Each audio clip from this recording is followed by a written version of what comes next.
Dah.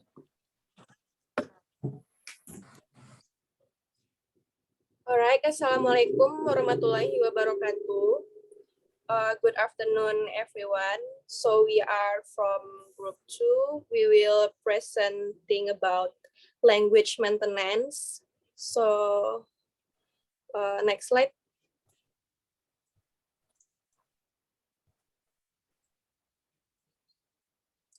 There are 5 members of this group. The first one is Della Haviza. The second one is Dinda Anissa, me as moderator, then Fadel Andrian, next Femi Nabila, and then Hafizh Nursalam. So for the general definition of language maintenance, what is language maintenance? Language maintenance is the extent when someone still continue to use their language even they are in the environment that use another language. Language maintenance also can help the children value their culture and heritage. For the review article, the first review article, the title is about language maintenance through comic strip. This article is the research on comic strip, which specifically appear on Central Java newspaper, tabloid or magazine, which contain Javanese as indigenous language. By showing Javanese language through comic strip, it hoped that people who read this will know about Javanese language and still can use it on the daily conversation. So this language will not be disappear from our life. The aim of this article is to describe Javanese language maintenance through printed mass media, especially iconic strip on newspaper, tabloid, and magazine. This article used descriptive qualitative research with use purposive sampling technique by selected the comic which contained Javanese, and then the data was analyzed by use padan translational, which translating it into English, and the readers will know the meaning of the utterances. Next, we can see it from data 1. Andika bebas karena tak ada bukti from Panji comic strip, which come from archaic Javanese. Andika means you. Then data 2, Gusti Allah mboten saretur mahasugih from comic Cempluk, which come from Javanese idiom, which describing how mighty God is ensuring human safety and wealth. Next, from data 3, Aduh Biung from comic Mas Dipo, which Biung come from Old Javanese, means mother or mom. The use of Javanese language through comic strip hopefully will let young generation who be the comic strip reader know or understand or not forget about the language. So some of Javanese language not that because the young generation still use it or remain it on their daily conversation. For the second article is about language shift and language maintenance of local languages toward Indonesian. This article focus on the language which is used by young generation in Indonesia because as we know, Indonesia has a lot of local languages. So the author of this article tried to conduct the survey questionnaire to Indonesian to answer the question, is it true that the young generation switch their local language into Indonesia as their home language? The aim of this article is to investigate the tendency of daily language used by Indonesian and the preference of the use of local languages or Indonesian in everyday life. This article used descriptive statistics which did survey in Google Form about language use in everyday conversation with their family, neighbor, school, office, street, or public places. Based on the data, in the family domain, many of respondents always use local language with percentage 44.18%. In the neighborhood domain, many of respondents always use local language with percentage to 26.85%. In the educational domain, many of respondents more frequently use Indonesian rather than local language with percentage 37.05%, and in the public, many of respondents use Indonesian with 27.85%. All in all, after read the discussion part in this article, many of people will use local language in the small space. It means that the local language still can survive in Indonesia. And most of young generation use Indonesian rather than local language outside their home, which it is common happen in bilingual society. So for the next article, it's about Fadel article. So to Fadel, time is yours. All right. Article 3, language shift and maintenance, a case study of Pakistani American family. The article investigates the language shifting and maintenance in daily life conversation or of Pakistani American family resided in USA. The objective of the article is to see the language usage of Pakistani American family in daily life conversation. The author observed the family through video call continually 10 hours a day in natural environment during 5 days period. The author used qualitative research method for the article by providing data about the language usage of the family in their daily conversation. The data in the article shows that the first generation mostly talks in Punjabi, Urdu. Meanwhile, the second generation prefer to talk in English. The first generation rarely switch to English, and the second generation switch to Punjabi, Urdu only when needed. The elder generations usually switch when they were using religious lexical items, scolding, and giving instruction to younger ones. This article shows that they consider their social and economic benefits more important than their ethnic linguistic identity. The family think it is important to be fluent in English because it is necessary to be a part of such modern and fast culture and also to be succeed in future and making their career. The conclusion in the article is that there are different factors which are causing language shift and maintenance in the family who has been living in US for 27 years. The fourth article is language maintenance in a multilingual family, informal heritage language lessons in parent-child interaction. The study explores the language practices of a Persian Kurdish family residing in Sweden. The authors examine spontaneous interactions between parents and children and explore the family members' efforts to shape children's heritage, language use, and learning outcomes. The focus is on the recurrent interactional practices through which parents negotiate and enforce a monolingual heritage language context and constrain the children's language choice in parent-child interaction by targeting their language mixing. The data consists of video recordings of everyday family interactions, such as meal times and sibling play, approximately 5 hours of video recordings from each, ethnographic observations and interviews with the parents and the children.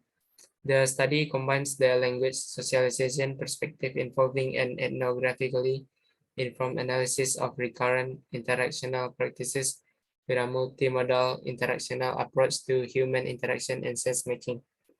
The article's conclusions shows that the parents use various resources, requests for translation, as well as displays of pain, non-understanding when targeting the child's language mixing. They suspended the ongoing conversational activity and shifted the focus from interactional concerns and meaning making to language choice and language form. The parents constrain the child's language choice, consistently attempting to enforce a monolingual interactional context or monolingual exchange, potentially beneficial for heritage language maintenance. Furthermore, the study shows that it is fruitful to bridge the gap between these approaches by examining the interactional realization of language policies and families with older children. Multiple factors such as societal language ideologies, policies, as well as daily interactional practices in communities, families, and institutions affect children's heritage language development. Thanks for Fadel. For the article 5 and 6 will be read by Della. To Della, time is yours. Article 5 is family relations and language maintenance implication for language educational policies. The present study aims to explore linguistic patterns adopted by adolescents who immigrated to Israel from European areas of the former USSR and how these patterns are associated with family relations. Familial factors in this study include parental practice of L1 at home, explicit parental efforts designed to increase rates of first language maintenance among the children, as well as emotional relationship between parents and adolescents. The latter include feelings of closeness and trust, as well as feeling of distance. Research on language maintenance among ethno-linguistic minorities in immigration countries has been quite extensive. The study of the factors affecting it, however, has largely focused on demographic elements such as gender, age of immigration, number of years of residence in the new country, settlement patterns, size of minority groups, and so forth. Language maintenance is a multifaceted concept. It may refer to the actual use of a minority language as well as immigration attitudes towards it, proficiency in various skills, and so forth, according to Tonnenbond 2003. Gender may play an important role in first language maintenance. Some studies indicate that females that tend to maintain their first language more than males. All participants chose the Hebrew version of the questionnaires, a finding consistent with their self-proficiency ratings. Participants' overall proficiency in Hebrew was significantly higher than in Russian, which was found for its language skill separately as well. Gender differences were found, with girls assessing their knowledge of Russian as higher than boys, but no gender differences were found in regards to Hebrew proficiency skills, reflecting the homogeneity of results or zero variance. Uh, the full text of the questionnaire is available for the first author. Next. And Article 6 is parent attitudes toward heritage language maintenance for their children and their efforts to help their children maintain the heritage language.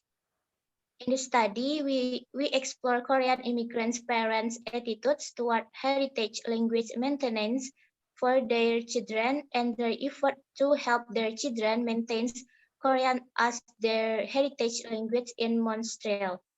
Some implications for mainstream school policies and classroom practices as touched on briefly. Data were collected from 9 Korean immigrants' parents who had a child or children between the ages of 6 till 18 in 2005 using a questionnaire and interviews. The interviews asked about Korean immigrants' parent attitudes toward heritage language and culture, identify maintenance for their children, and attitudes toward the Korean language, the Korean language, the Korean language community, and the Korean courses for item designs to obtain information about parent efforts to help their children maintain the heritage language both at home and outside of the home were also included. The findings suggest that Korean immigrants' parents are very positive toward their children's heritage language maintenance. Korean parents believe that their children's high level of proficiency in the Korean language would help their children keep their culture identify as Koreans, ensure them better with future economic opportunities, and give them more chances to communicate with their grandparents effectively. The findings also imply that Korean immigrant parents are very dedicated to their children's heritage language education at home. They strongly believe that parents are mainly responsible for children's heritage language maintenance, will help their children develop and enhance their Korean language skill in a multilingual context. For the article 7 and 8 will be read by Femi Nabila. To Femi Nabila, time is yours. Okay. Next, PPT, please.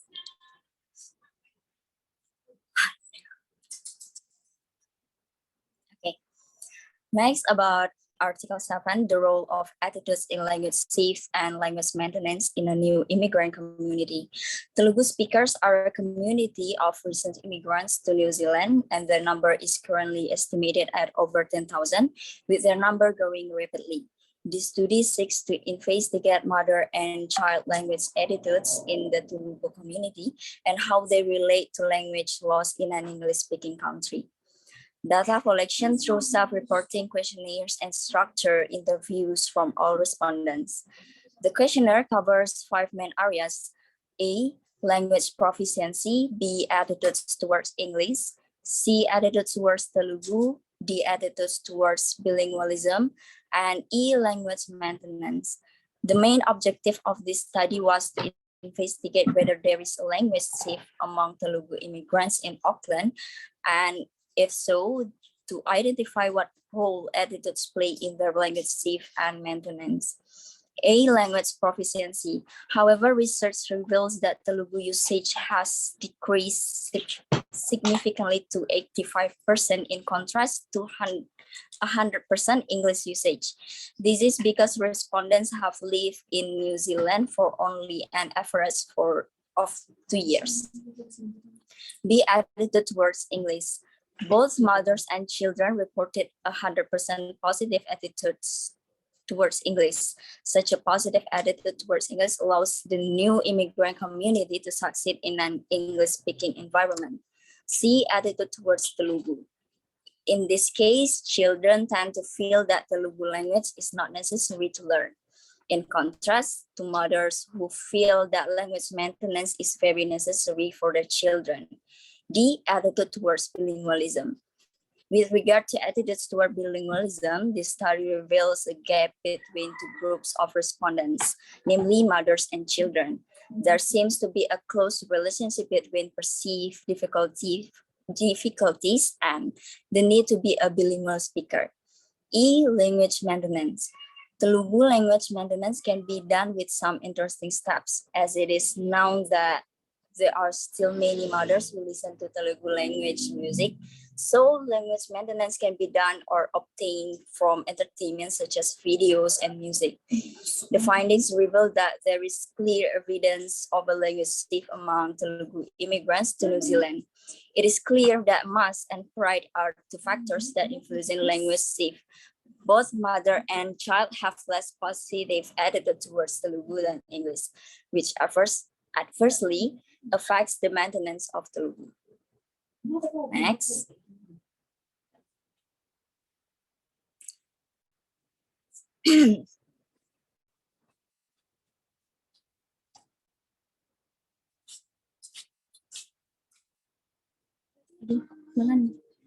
Okay, thank you. Article 8, the role of Arab fathers in heritage language maintenance in New Zealand. This paper describes how an Arab father explores and practices Arabic and transmits the heritage language to the children in New Zealand as a minority. This paper aims to explore the attitudes and language practice of Arab immigrant fathers towards the preservation of their children's inherited language in New Zealand. Using semi-structured questionnaires and interview, data were collected from 10 Arab immigrant fathers of children aged 14 and under, all living with their families in Auckland. Semi-structured in-depth interviews were used to gain insight into the participants' language attitudes and practice towards the maintenance of their children's inherited language. The findings show that parents in this study have positive attitudes and encouraging their children's progress in Arabic and English. According to them, learning English does not have to mean losing Arabic among their children. Through interviews, parents reflected that strong values of the Arabic language and culture, which seem to initiate and encourage efforts to maintain their language at the family and community levels. This study explores that language attitudes and practices of Arab Muslim immigrant fathers toward heritage language maintenance of their children. By and large, the participants show very positive attitudes toward the Arabic language and its maintenance among their New Zealand-raised children. They all view Arabic as an important marker of their own and their children's ethnic and religious identity, which seem to constitute a pivotal axis in their identity structure. Thank you. So for the article 9 and 10 will be read by Hafizh Nursalam to Hafizh. Time is yours. Okay, Article 9, Language Maintenance in Trilingual Families, a focus on grandparents.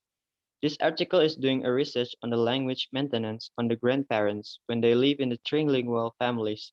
This research is explaining about how the trilingual in a family will be affected by other relatives from one family. The aim of this paper is to shed light on the impact of the extended family, particularly grandparents, on trilingual families' language maintenance. The study relies on the qualitative sampling in kind of semi-structured interview with open-over questions. For the information analysis grounded theory, or GT, according to Glaser and Strauss 1967, was used that permits systematic gathering and scrutiny of interview transcript to spot necessary grounded themes. So there are three families that being under research. First is on the first family, it found out that most of the parents prefer to use their native language other than their community language for their children. This because they are doing this in order to make their children can communicate with their grandparents. On the next family, this family has a bilingual grandparents, and they also could talk in a community language. This makes their relative tend to forget or choose the community language and forget their own native language.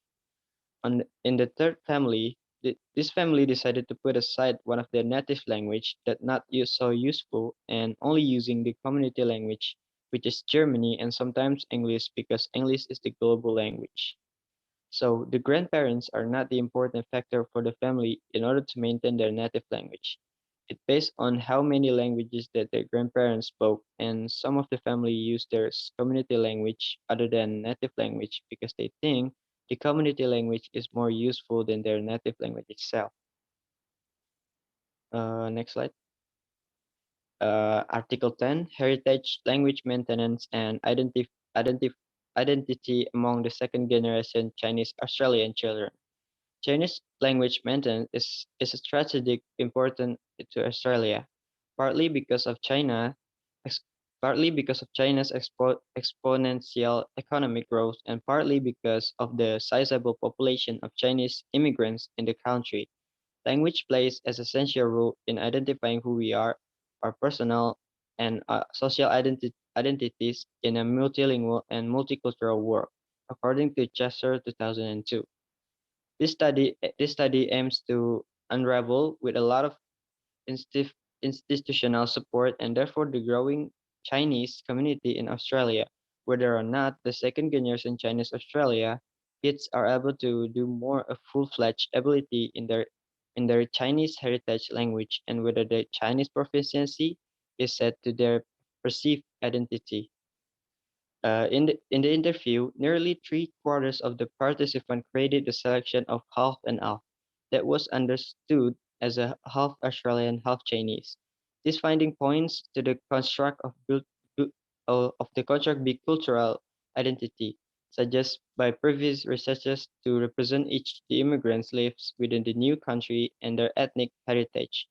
It is observed from the study that those who express a bicultural identity demonstrated more willingness to learn heritage language, higher expectation of Chinese heritage language proficiency, and interest in developing heritage language literacy.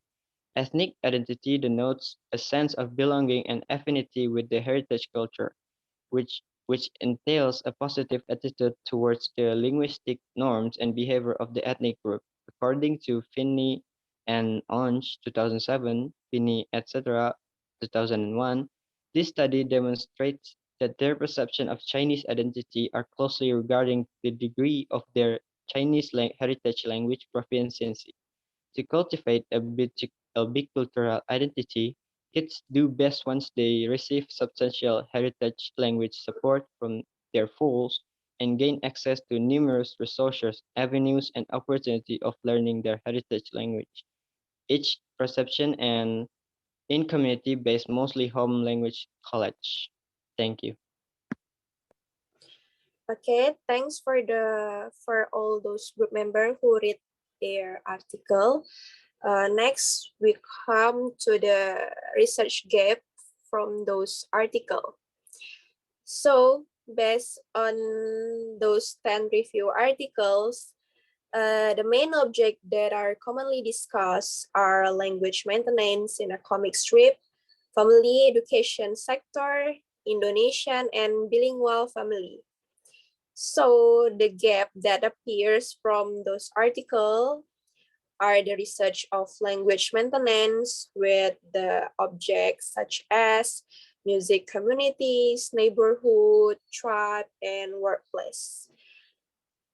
So I think that's all for our presentation from group 2. And Assalamualaikum warahmatullahi wabarakatuh. Waalaikumsalam.